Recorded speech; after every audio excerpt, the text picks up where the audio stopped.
This is your fat and sexy poodle known as Princess. Now let's start the story.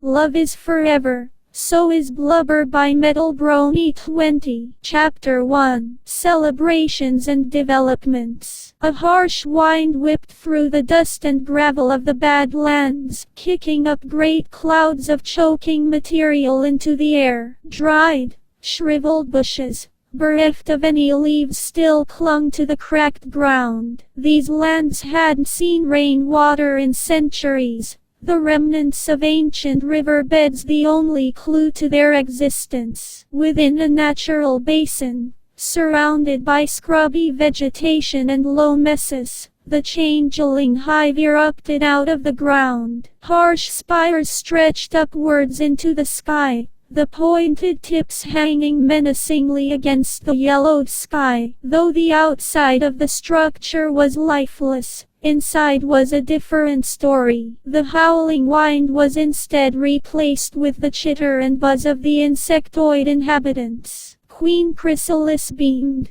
her jagged teeth forming a cruel, predatory look. Standing atop a parapet, she gazed upon her subjects assembled in the vast internal courtyard of the hive. They obscured the normally gray-green floor, covered by hundreds of drones, all eagerly waiting. Additional drones clung to the walls, some hovering and buzzing in the air. All were cheering at the prize she held aloft. "We have captured the crystal heart," she bellowed, receiving an even greater roar of approval from below. "With the brilliant actions of our most esteemed operatives, they took this right from under those crystal ponies' snouts. Even that insufferable Princess Cadence could do little to stop us from fleeing with it. From this day onward, we shall never again go hungry. Never again shall we suffer starvation." Her voice boomed,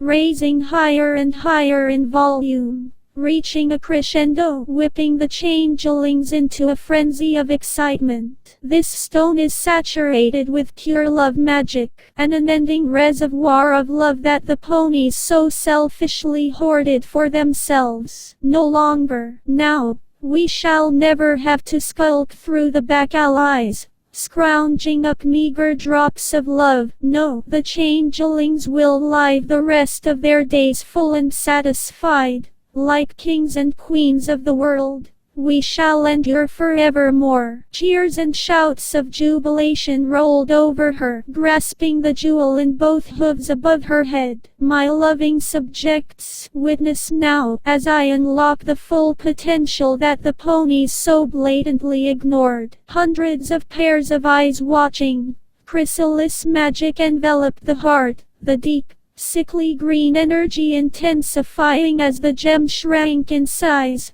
low groans emanating as it compressed. From head-sized to bite-sized, the changelings gazed on as she popped it into her mouth, swallowing it with an audible gulp. For a moment, nothing happened, the drones exchanging confused expressions, before a sudden burst of blue erupted from Chrysalis' mouth. Her stomach banding too glowed, turning into the same shade of blue as the crystal. Before their very eyes, she changed. Her many holes across her body closed up, additional matter filling them rapidly, leaving only tiny dimples where they once were. They too could feel the waves upon waves of energy gushing from her. Awestruck, unable to say anything, basking in the rejuvenating emanations. All the while, the queen was cackling with joy. "Ah ha ha, you see now, we are unstoppable. Feel the power coursing through you. I expect our love storage pods to be groaning with all the excess. Now is the time to stock up, to repair and to prepare for retaliation. Make no mistake,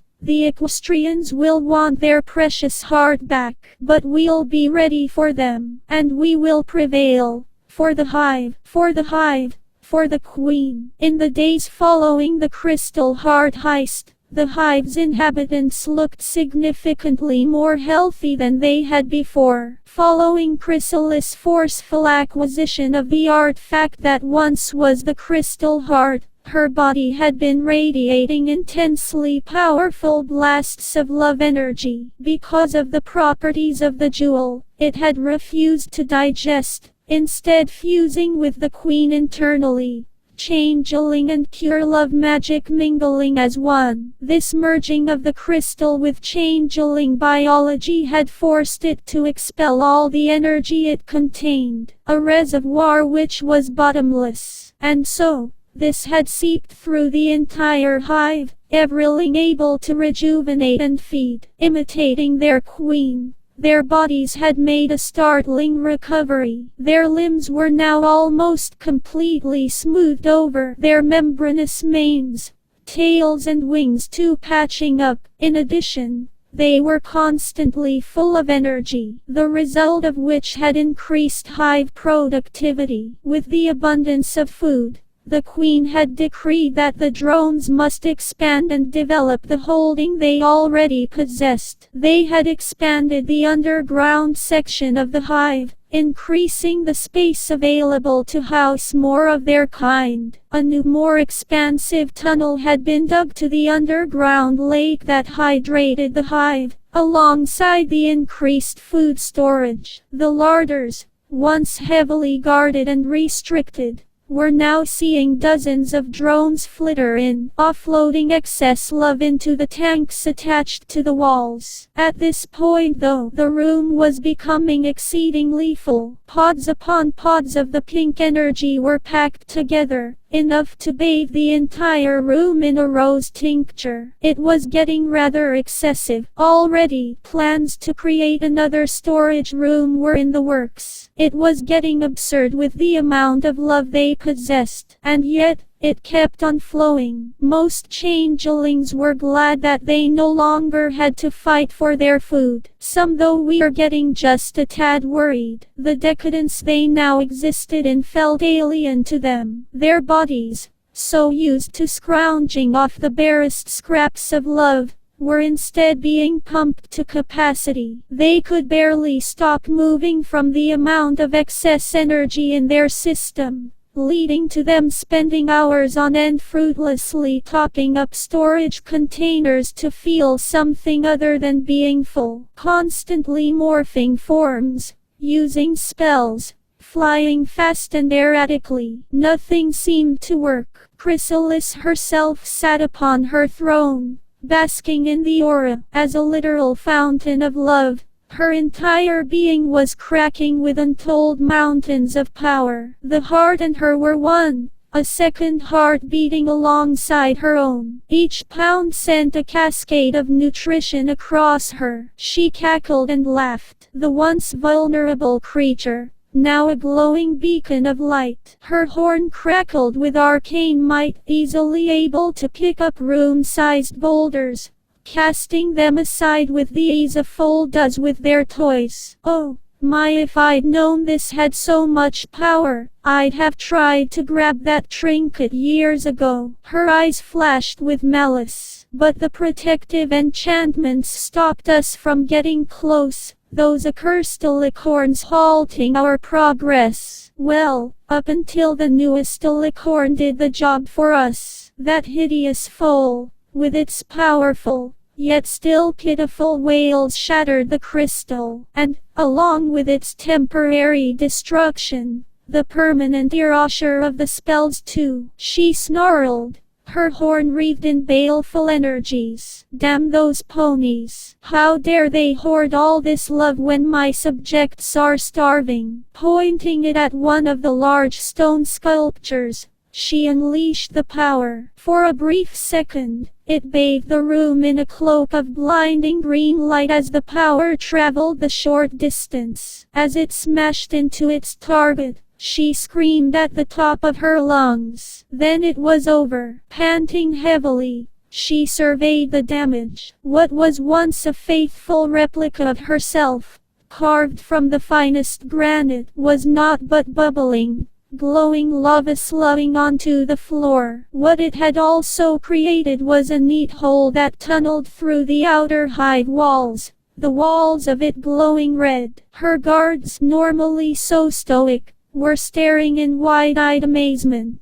They could feel the raw heat and arcane power washing over them. So awed they were that they almost missed their queen gesturing them over. Huff, tell the caretakers to prepare my bath. My body is so tense right now. These magical outbursts are getting worse and worse. If they don't stop, I'm going to collapse our hive by accident. At once, my queen. They spoke in unison, before buzzing away at a great speed, leaving the exhausted, yet still energized monarch to sprawl in her throne, flying gently to the ground. Her steaming horn cooled. She flicked her mane side to side, a curious feeling blanketing around her. Looking back to her destruction, she shook her head, marking it as just her body's reaction to the immense displacement of arcane energy. She was sure nothing had happened, from her jagged fangs,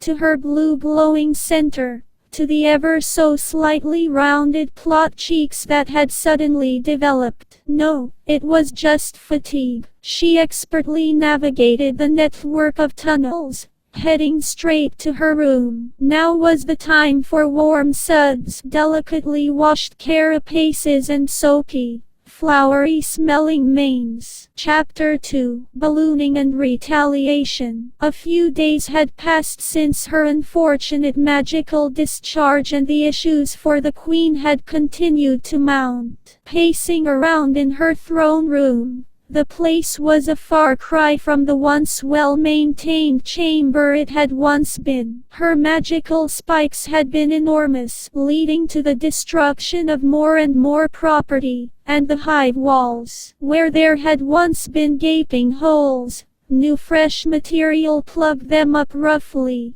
the colors clashing with each other. By her order, all personnel in the room had to be clad in the heaviest armor to protect them from wayward shots. With one drone, however, she'd only just escaped with her life. The intense heat caused her armor to neatly fuse with their carapace. It was by sheer dumb luck that she'd survived. Fortunately, the amount of love had made it so her recovery was swift, so much so that she was back on duty only 2 days later. But by far the most interesting change had to be with the queen's body herself. Inspecting every angle of her body in a massive set of mirrors, she could only goggle at her form, wide-eyed as she drank in her change. Her body had ballooned up and out with fat. For a creature normally associated with a supremely thin, lithe figure,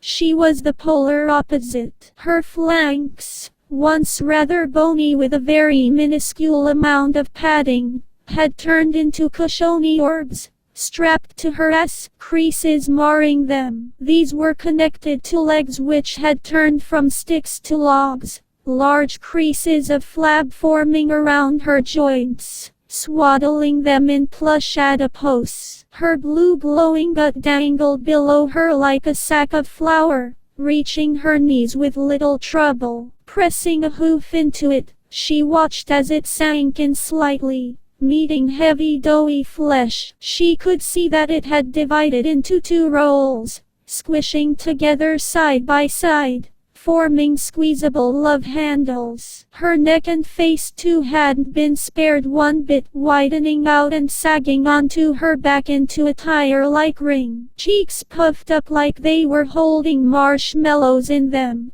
and a wobbling chin dangled below, jostling with every movement.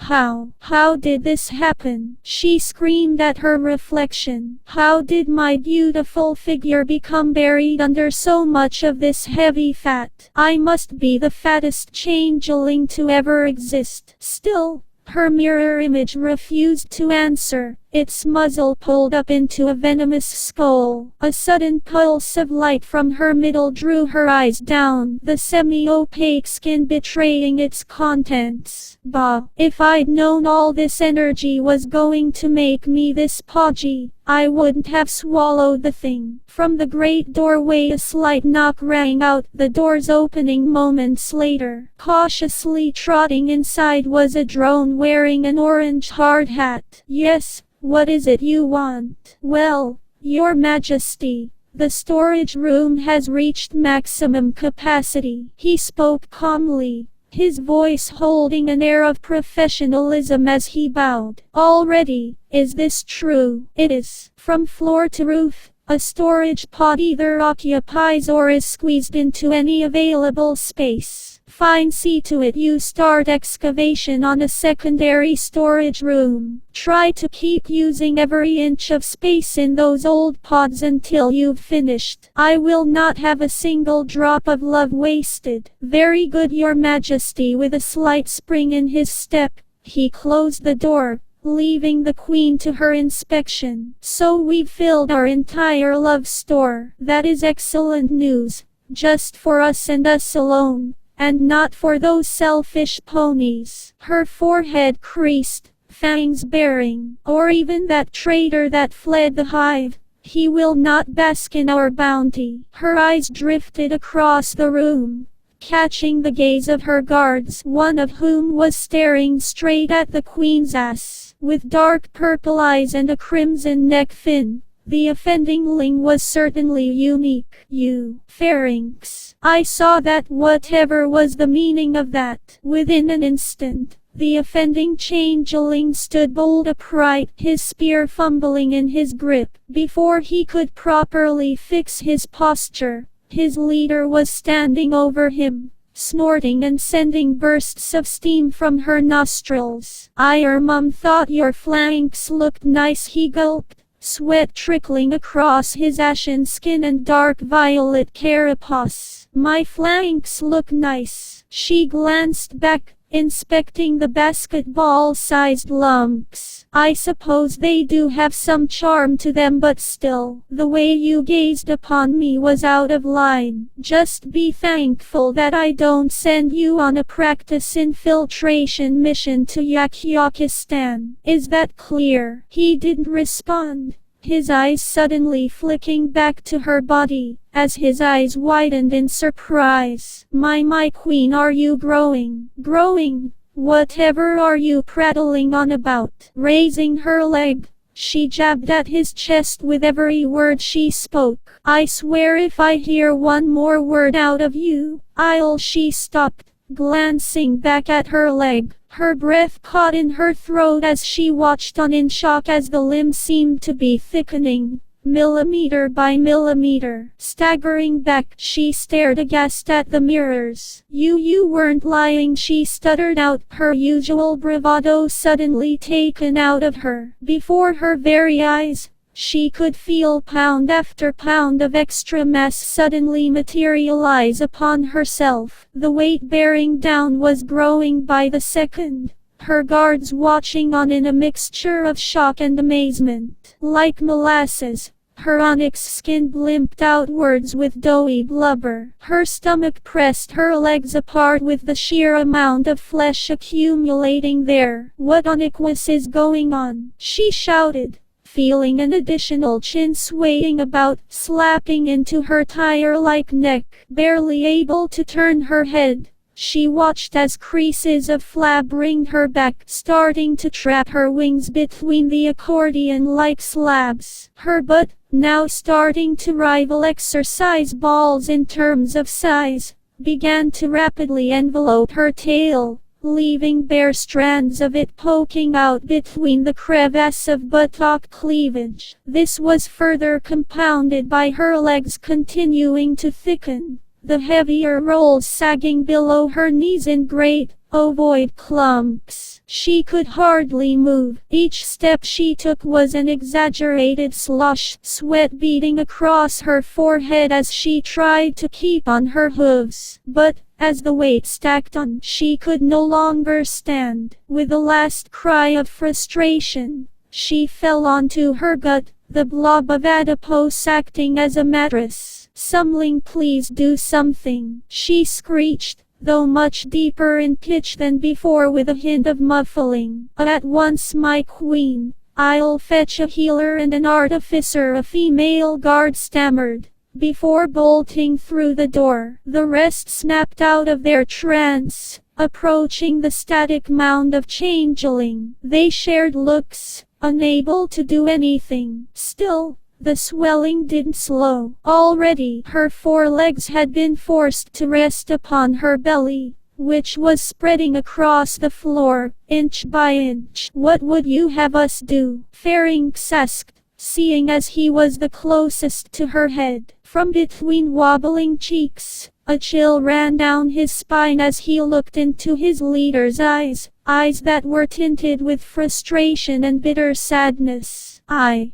don't know," she answered, her legs twitching ever so slightly. The door suddenly flew open, the same orange-helmeted drone running in, wheezing as he skid to an uneasy halt. "My queen, the love storage. It's beyond max capacity. The tanks cannot take the pressure," he cried out, only just noticing that his queen had more than trebled her size since he'd seen her last. Before she could think of anything to respond with, a massive tremor shook the foundations, the distant thud of an explosion reaching her ears. Then, the chamber was full of cloying love energy, tinting the air a thick, cloudy pink. A low rumbling gurgle filled the throne room, emanating out from the mass of flesh her gut had devolved into. As soon as it had finished, the light emanating from her stomach intensified, blue light cutting through the pink haze. Then her growth suddenly escalated. Each second that passed, her body spread further and further out, even raising herself up higher and higher. Every drone emitted cries of distress, literally forcing them to back away as her expansion continued. The energy she possessed was amplifying, the room swamping with love energy. As they tried to make head or hooves of the situation, they noticed that they too were undergoing the same process their queen was undergoing. The sheer excess of love was permeating their bodies. Soon, their lean bodies gurgled and blorped as fresh fat was appearing, rapidly turning them from the ideal warriors into little more than obese caricatures. Armor exploded off their bodies, unable to conform to the abundant mass ballooning from within, sending metal fragments everywhere. The pieces that hit Chrysalis didn't leave so much as a scratch, instead rebounding back with a slosh. As helpless as grubs, they lost their footing, slumping to the ground. A mixture of shouts and yelps echoing through the chamber as they lay there, continuing to balloon. The queen's body pushed into them, shunting their fattened forms along as they began to squash into the hive walls. Pharynx's head was almost submerged as the fatty folds of his ruler pressed into him. In vain, he tried to push Chrysalis away with his stump-like hooves, encased in thick sleeves of adipose. Glurp blurp. Her immense stomach vocalized, the hive itself shaking from the intense growling from that house-sized blob, which was soon exceeded beyond that definition, as she swamped over the throne. The ancient black stone, enchanted against all magic other than changeling, cracked and crumbled. With a final heave, it toppled over, rapidly covered by the tide of flesh. The growth continued to accelerate, the room becoming increasingly cramped as the literal mound of changeling dominated everything. Somewhere within the confused mind of Chrysalis, she was aware of how massive she was growing. She could sense the change in pheromones in the air as she flooded into passageways, pressing against the walls, causing the entire structure to make increasingly unsettling sounds. It terrified her subjects, the very ceiling beginning to fragment with each grumble,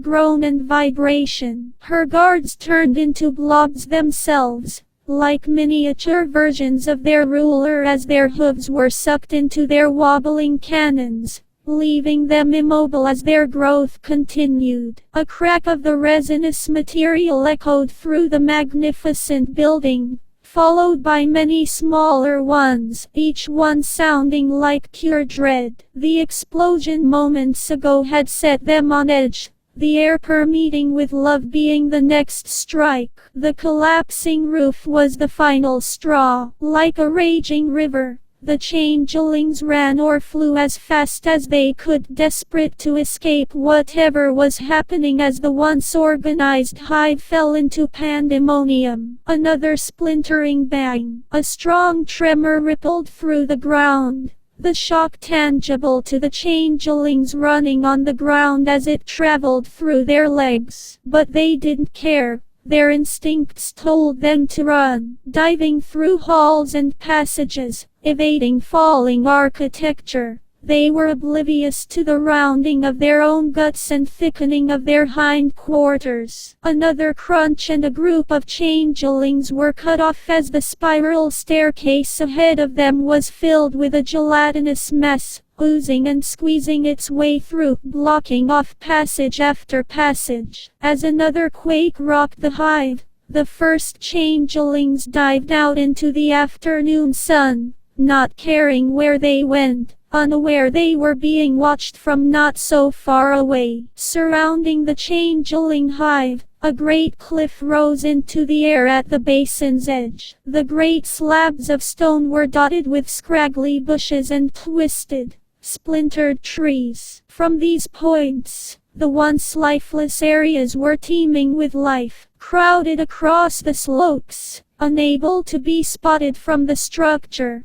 were a considerable contingent of armor-clad ponies, with both a mixture of solar and lunar guards among a scattering of crystal guards. The force was considerable. All were armed with a scattering of swords, spears, and other specialized melee weapons. Alongside them, various pieces of artillery were positioned, the most prevalent being the ballista, the immense bolts stacked beside them. The bulk of the weapons were dug into the ground, the freshly dug soil piled up around it. Standing in a hastily erected tent, gathered around a map, the royal sisters glared down at the cartography. Like their troops, they had elected to bedeck themselves in plate armor, the crafting of which was nothing short of masterful. Engraved with runes, studded with enchanted gems, medallions and pendants, their bodies were protected in a lattice work of the embedded magics. Beside them, the elements of harmony and starlight glimmer stood, the 7 of them displaying a mixture of emotions. "Are the troops in position, Sister?" Celestia huffed, pointing to various miniatures across the map. "Verily, Sister, all forces are prepared to act upon a moment's notice." Luna nodded back, her armored hooves leaving a dent in the table. "Excellent. We shall act as we planned. The assault will begin in 10 minutes' time, when the sun is behind us, blinding the defenders." She snorted, lowering her helmet's visor over her eyes, the near indestructible inset glass glinting an angry red. "Though we didn't follow up against the changelings' first invasion, they have crossed the line this time. If not for Cadence and Shining Armor's shield, the Crystal Empire would have frozen over by now, which is why we must show force in response. Other nations have been making moves against us. This perceived weakness besmirches our kingdom's name." Luna venomously spat, pulling her helm down. "When we are through with Chrysalis, she will rue the day when she dared to endanger our subjects. Princesses, the changelings have emerged." A guard suddenly burst into the tent. "Have they spotted us?" Celestia answered instantly. "No, not at all. You'll have to look for yourself." He motioned with a hoof, the assembled mares darting outside. From their hidden position, they watched as what they could only describe as a cloud of black pouring out of every hole and gap in the structure. A cloud made up completely of the insectoid race. "Well, what are we waiting for? Let's get 'em!" Rainbow shouted, flaring her wings as she prepared to take flight. "No, Rainbow Dash!" Celestia stopped her, raising a hoof. "This isn't an attack, this is something else." As they continued to watch, the cloud, instead of heading straight for their position, flew off in many directions. "They're running, but from what?" Just as she spoke, the ground rumbled, clods of earth crumbling and rocks rattling. Glancing back from the cloud, they watched as the hive itself shook. The tall spires listed and fractured as one by one they fell, each impacting the basin with an earth-shattering boom. From the gaps, something was emerging, like a balloon being inflated from inside a box. It rose up and out of the ruined hive. Brr. An organic groaning washed across the land. A few seconds more of destruction, and with one final wrenching crunch, the last remnants of the structure fell away like the shards from an immense egg, finally exposing the object within. Partially obscured by a vast cloud of dust and debris, a great mass of black lay. "What in the name of Equestria is that?" Twilight started, nearly unable to rationalize the thing before her. No pony responded, all too enraptured by whatever it was. Across the bulk of it, smaller onyx blobs were positioned, sunk slightly into the greater mass. "I'm afraid I haven't got the slightest idea," Starlight breathed. The swarm slowed, looking back at what had replaced their home. A sudden, great thrum of energy filled the air, a green-blue orb coalescing around a great slab. Like the prelude to a thunderstorm, the air became charged with incredible power. Swirling, roiling, then with a great pop it rocketed outwards, slamming into the equestrian position. Within a moment, almost every pony was knocked down or at the very least staggered by the pulse. "Sister, did that magic feel familiar to you?" Luna spoke, adjusting an armor plate. "Yes, it did. Like that of the heart, but corrupted, twisted nearly beyond recognition by Chrysalis herself." She glowered, looking back towards the blob, which she noted was expanding outwards. Above, she watched as the fleeing changelings were falling back to earth, their bodies rounded out. With dull, fleshy slabs, they collided with the basin floor, not a single creature escaping. "If I had to make a guess, Twilight, that mountain of fat is Chrysalis herself. So how do we stop her?" Twilight stated, a small glimpse of hope on her muzzle, only to be quashed as her mentor frowned. "I don't know, but we must try. Cadence and the Empire are relying on us to help them. Whatever Chrysalis has become, we will stop her with all our might." Spreading her wings, she rose into the air, easily visible to her troops. Luna joining her side. "You see what has become of our enemy. They have encumbered themselves by some folly of their own. Her forces are scattered and unable to fight back. Unsheathe your swords, load your bows and ready your magic, for on this day, Equestria will triumph." Luna shouted, raising her hoof into the air. A roar of "for Equestria" filled the air, just before another groaning gurgle echoed across the land. With a last shout, they charged, ready to meet their quarry head-on. Chapter 3. Regret and Peril. "Well, this is just great." A low, muffled grumble emanated across the rolling black landscape of Blubber. Its source, a large cavernous hole,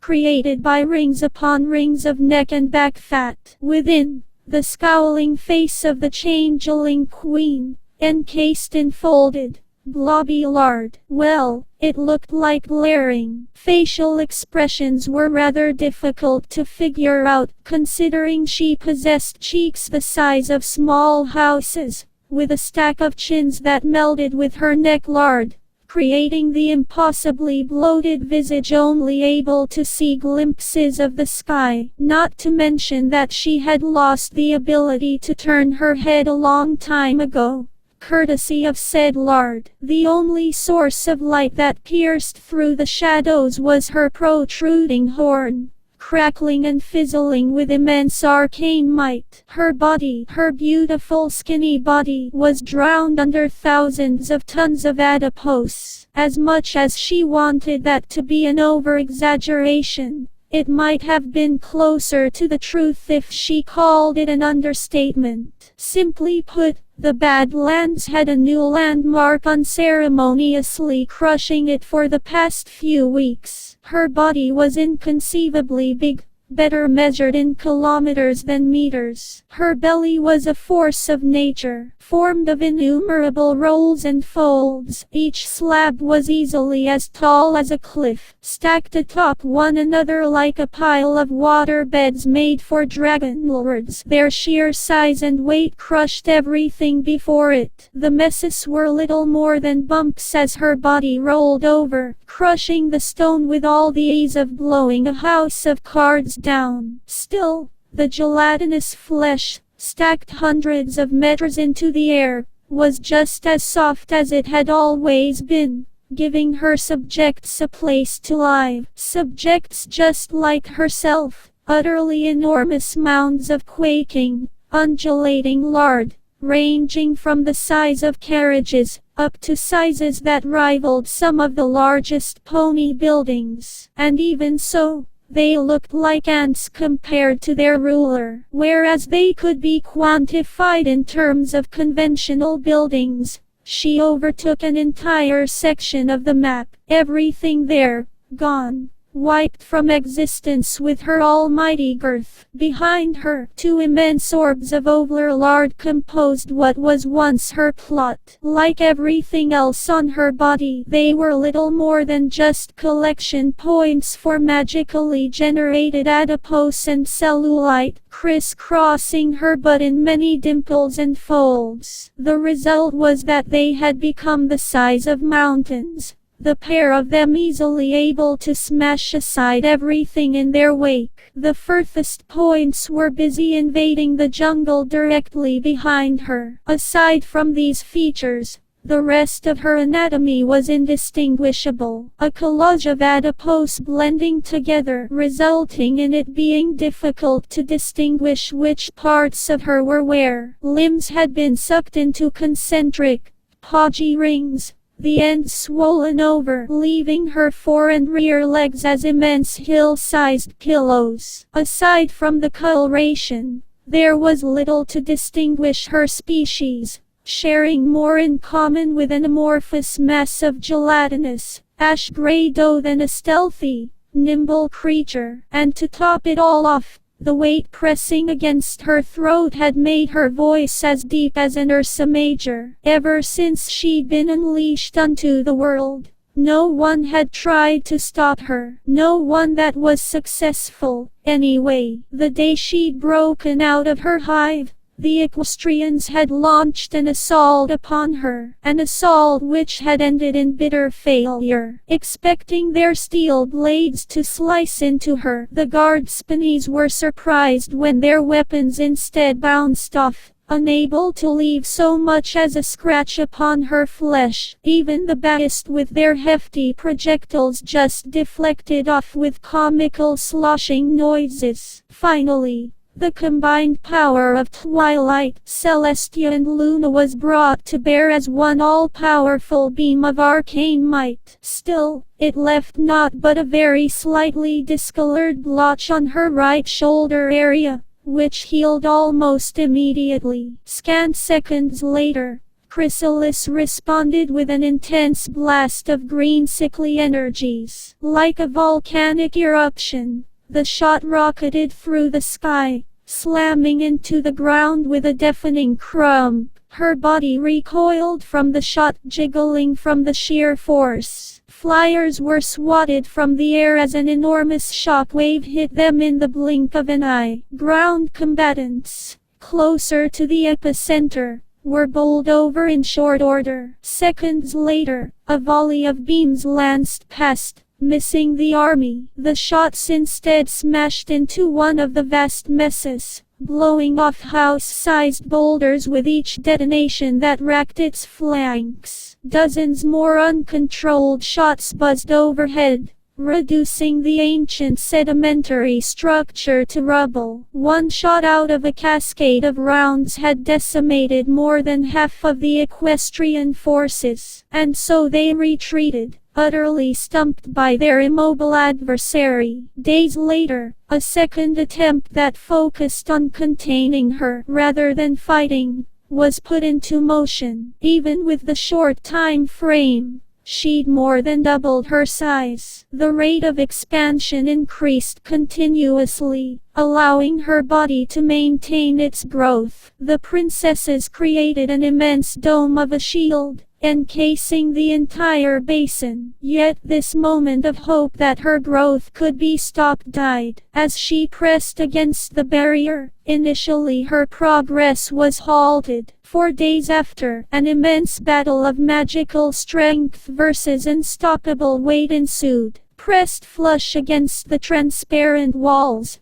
Chrysalis's body was smushed more and more, forcing her fat upwards. In the end, though her growth was continuous and the princesses tired, heralded with ominous groans and shrieking wailing that sounded vaguely electronic, Luna collapsed, her magic dispelling a second later. Like a crystal ball hitting the floor, the construct fell apart in an instant, the shards of magic falling like snowflakes, dissipating upon the now unleashed queen. So compressed for such a long time, her form oozed forth like a tsunami, crashing upon the land and enveloping the basin in its entirety. For the unfortunate princesses, their chosen spot had been much too close. As Luna collapsed, the encroaching fat quickly smothered her body. In a panic, Twilight and Celestia dove under, suddenly feeling like they had been swaddled in thick winter jackets. With the hard ground beneath and the heavy blanket of adipose above,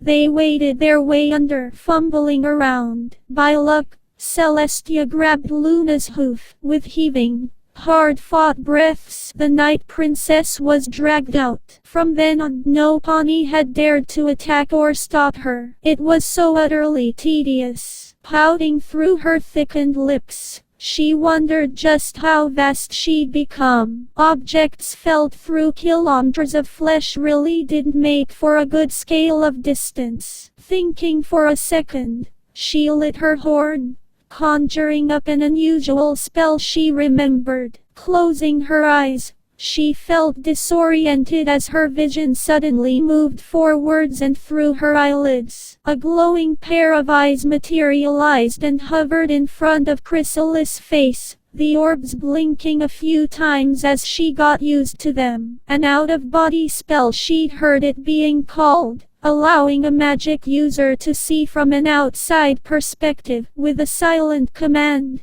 the pair of eyes shot away from her face at great speed, rising higher and higher. A generous cloud layer had formed, wispy banks developing across her highest points. She watched in amazement as the landscape unfolded. Sagging mass filled her vision. Still speeding skyward, Chrysalis could finally see anything other than herself. The land beyond revealed. Stunned, she was able to get a grasp on just how large she was, the only time prior being when she gazed at herself in her throne room. A clump of amorphous mess stretching from the ocean to far inland. The familiar colors and structures of the Badlands are no longer visible anywhere. Instead, all around are a mixture of lush greens, desert browns and cool blues. Amongst those, the forms of cities still definitely stood stalwart, even against the unstoppable force of her belly and butt. To her northeast, she could feel the form of large,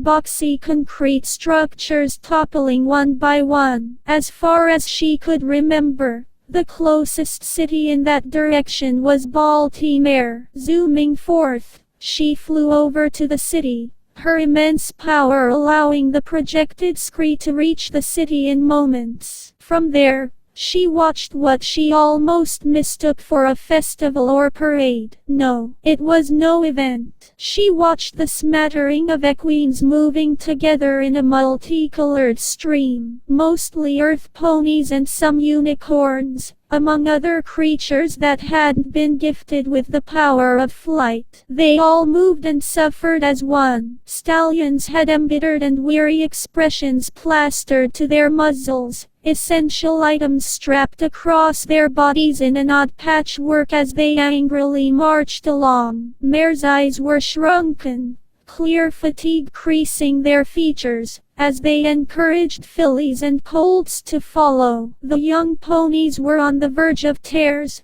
clutching what few possessions they had to their chests as the seething mass of equines funneled its way through the streets. The only thing which kept them from wailing being their curiosity towards Chrysalis herself, somehow exceeding the fear she induced. Among them, several guards ponies helped usher them away from the towering behemoth. Some lucky few could pile on two great ships moored along the docks. Anything from fishing boats to pleasure craft were used, leaving but a few flimsy rowing boats that the desperate took a gambit on. One by one, they cast off, shouts from those unfortunate to get a place thundering after them. Most hurried along the roads, cobbles and paving slabs worn by the hooves and carts of generations that had once called this city home. Those left behind flooded onto the train station's platforms or hoofed it along the roads out of the city. From where Chrysalis hovered,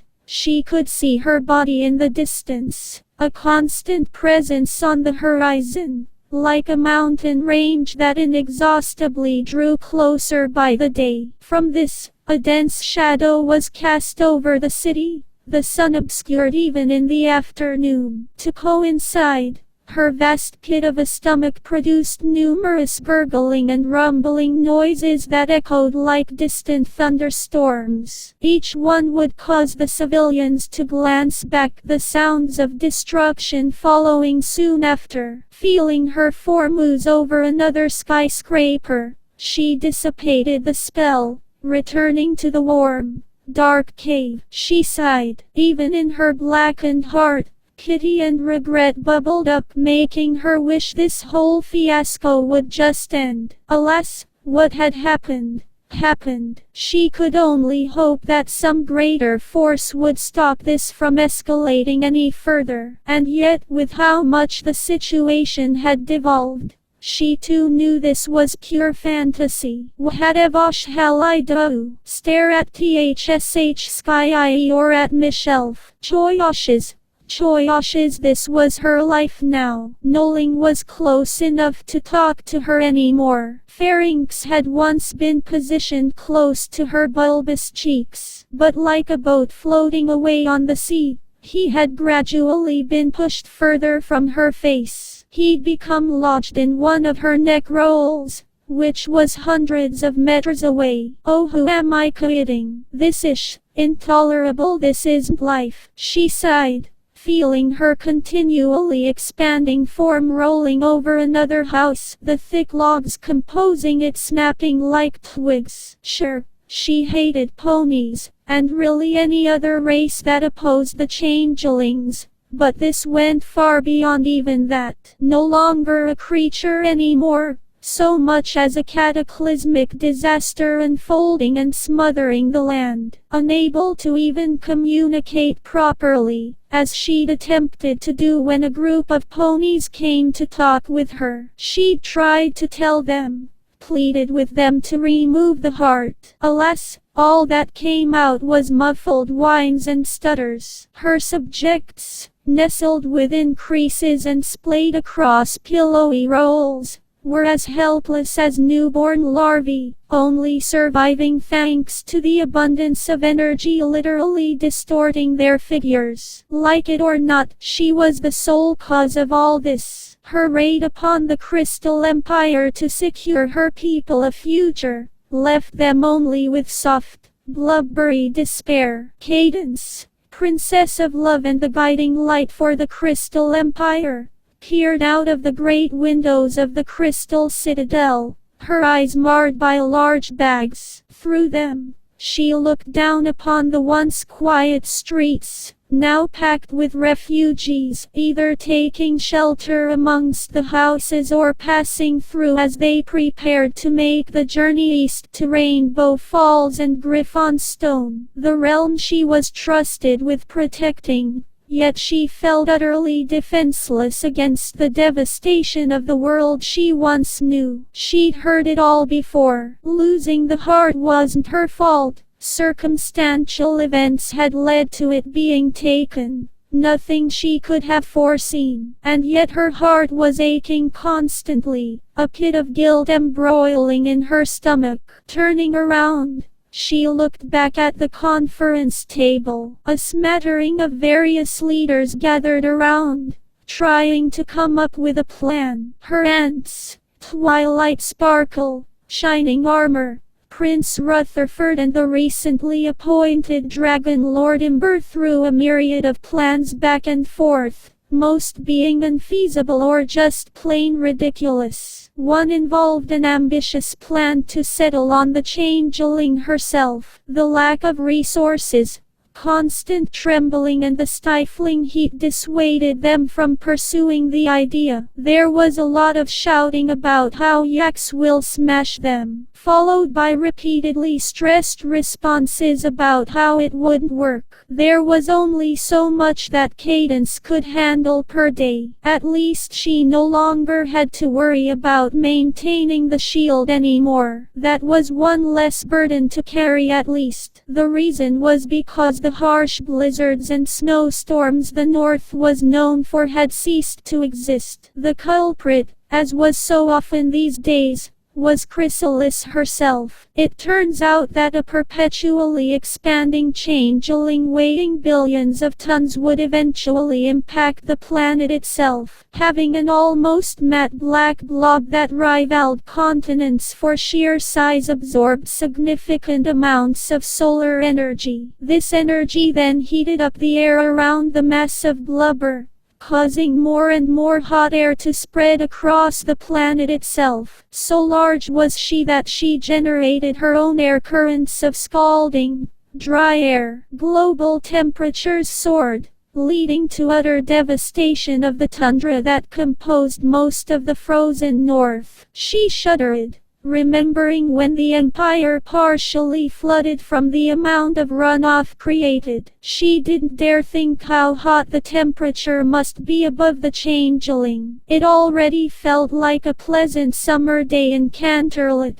becoming harsher every time the sun rose. Another twinge juddered down her spine. Canterlot, the place she'd grown up in, amongst the beautiful spires and cool mountain breeze. Yet just like almost every city south of the Empire, the historic seat of equestrian power had been wiped from the map. Though not everything had been decimated, the mountain it had clung to, the Canterhorn, still poked up above the roiling mass of ashen adipose. Like an island in the ocean, Blubber lapped and squeezed itself ever higher, placing hundreds of thousands of tons of force on the isolated peak. It could still be seen on the horizon, desperately trying to stay rooted. The rising temperature wasn't the only issue. That Chrysalis weighed so much was literally crushing the continent. Not surprising,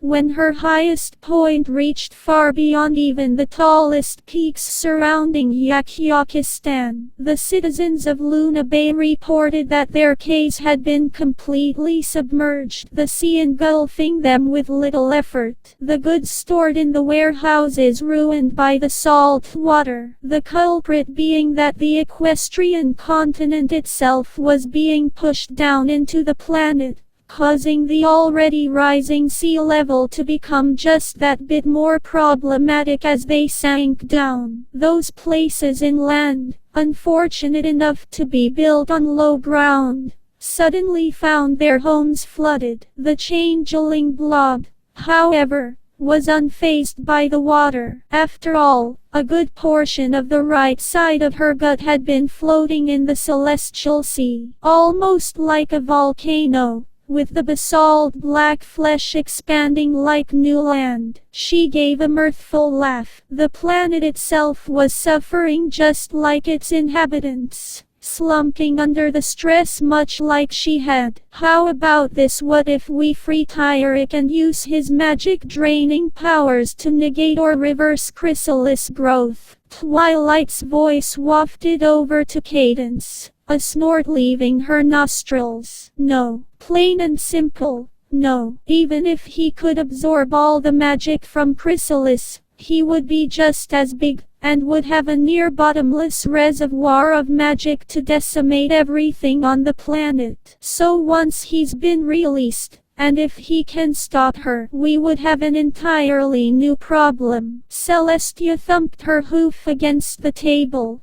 her normal mask of calm dissipating as Twilight shrank. Yak, still say we smash? Yes, we get it, Rutherford. Can you please, for the love of all that is good and holy, please shut the buck up? Cadence screamed in a pseudo-royal canterlet voice, all the creatures attending staring at the fuming Pinkalicorn in shock. We've been talking for days on end, and what do we have to show for it? Nothing. That's what. Fury in her eyes, she marched over to the table, slamming her hoof down on it, causing various pieces of stationery to fall off. Now we either come up with something sensible, or nothing at all. Wait, what is that rattling? She stopped, the crystal floor below her hooves trembling, growing more intense with each second. Each leader shared a look, all eyes now fixed on Chrysalis, the great wall of blubber remaining as still as it always appeared. A deafening crunch and cracking of stone came from the opposite direction,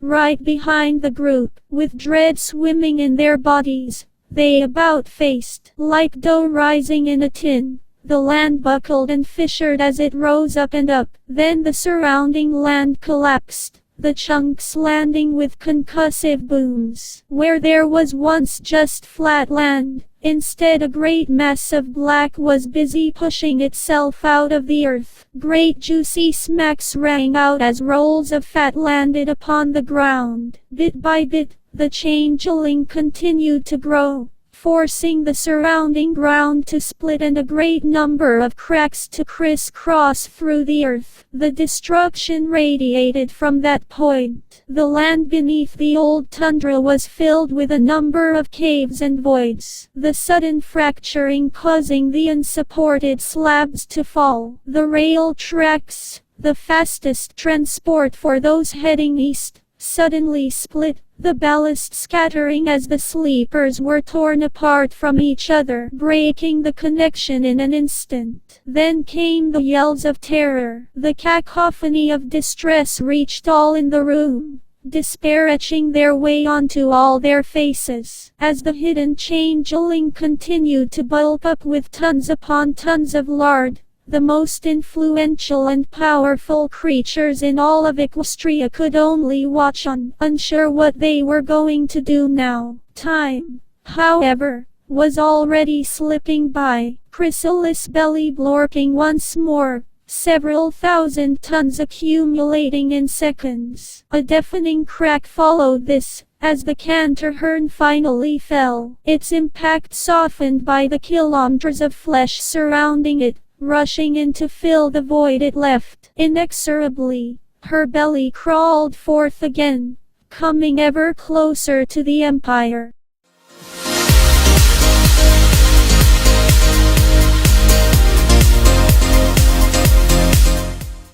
That's all, Zipsters! Like and subscribe.